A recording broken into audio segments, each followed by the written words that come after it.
Normally, sightings and encounters with Sasquatch are brief, shocking affairs which leave those involved shook, with a sense of awe in seeing something that belongs more in books of folklore than in reality.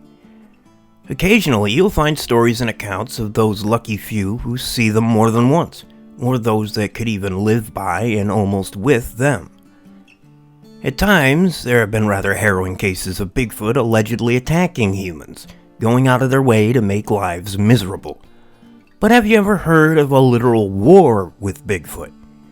It seems to have been mostly forgotten, yet in some circles it is much talked about. If it sounds truly crazy, it's because it is. Let's take a look.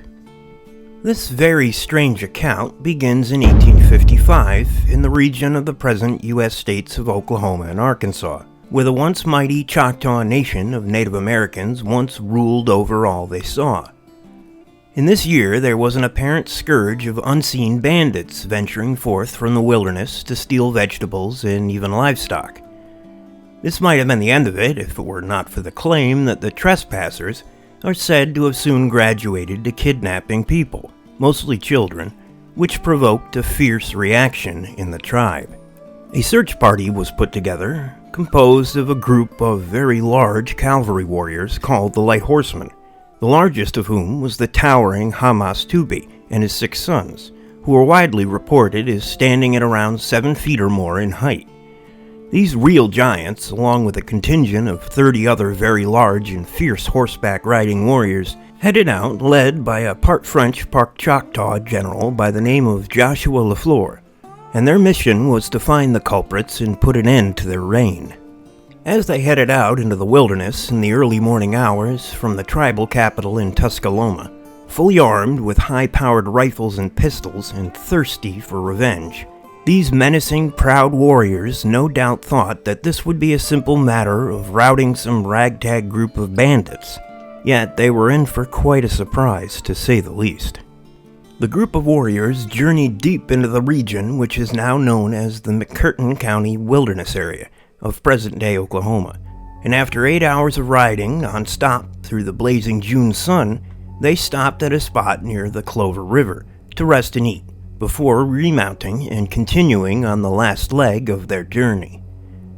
It was after nearly 14 hours of almost non-stop riding that the men reached the area where the bandits were said to be most active, and it was here that Lafleur suddenly gave the order to halt, as if he had seen something that caught his attention. Using a crude telescope, Lafleur peered off into the distance as the men rumbled amongst themselves, and the horses huffed and chuffed. The general claimed that he could see something moving about ahead, and voiced his confidence that it was the enemy before putting the telescope aside and giving the warriors the order to charge. The massive, bloodthirsty warriors must have been quite a sight as they howled and rushed their horses through the trees in a mad dash into battle, weapons drawn and ready to fight.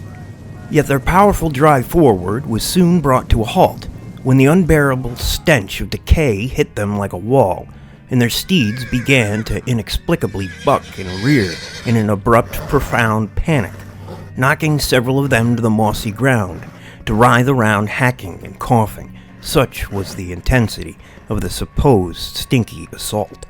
Some of the warriors, including the Tubies and Lafleur himself, were allegedly able to control their animals and advance past this nauseating wave of rotting stink to rush towards the bandits, and as they exploded out into a forest clearing, the source of the Stygian stench was clear.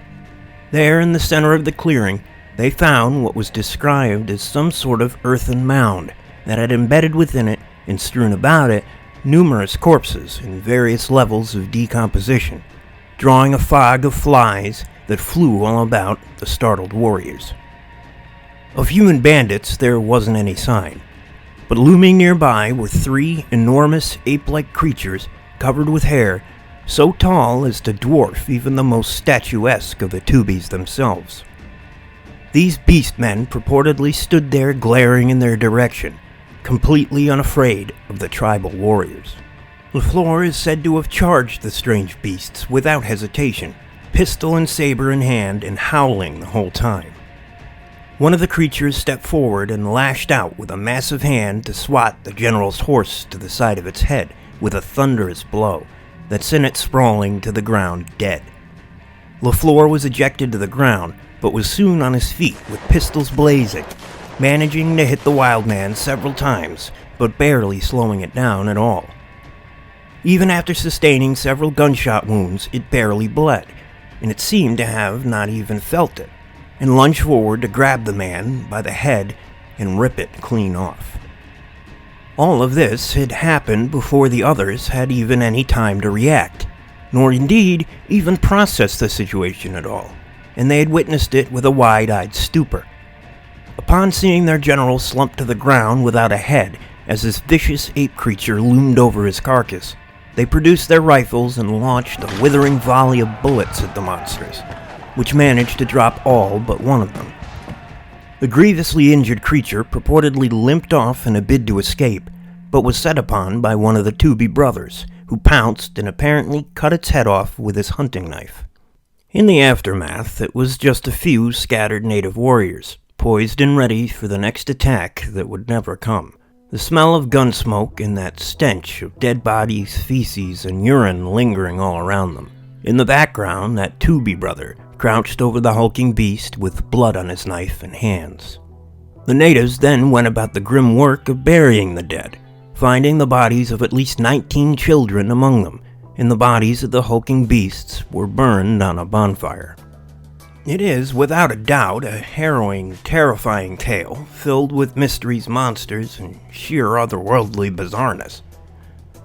The tale's been passed around the internet a lot, it seems, and if it seems too good to be true, then it might be, because maybe it is. The tale does indeed incorporate various historical facts. LaFleur seems to have indeed been a real person, who did die in 1855, and the Toobies are apparently real as well.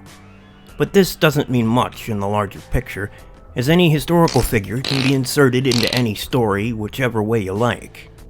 Not helping matters is that, while the story had made rounds on the internet, the best source to link it to is the book with the rather unwieldy title of True Bigfoot Horror, the Apex Predator, Monster in the Woods, Cryptozoology, Terrifying, Violent, and True Encounters of Sasquatch Hunting People, Cryptozoology, Sasquatch, Paranormal, Volume 1, by Jeremy Kelly, which seems to have just a collection of unconfirmed Bigfoot anecdotes, as well as reviews that aren't very kind. This is not to say it's all fake, but there is also very little in the way of actual verification or corroboration on this tale. And for all intent and purpose, it may as well come from the depths of the imagination.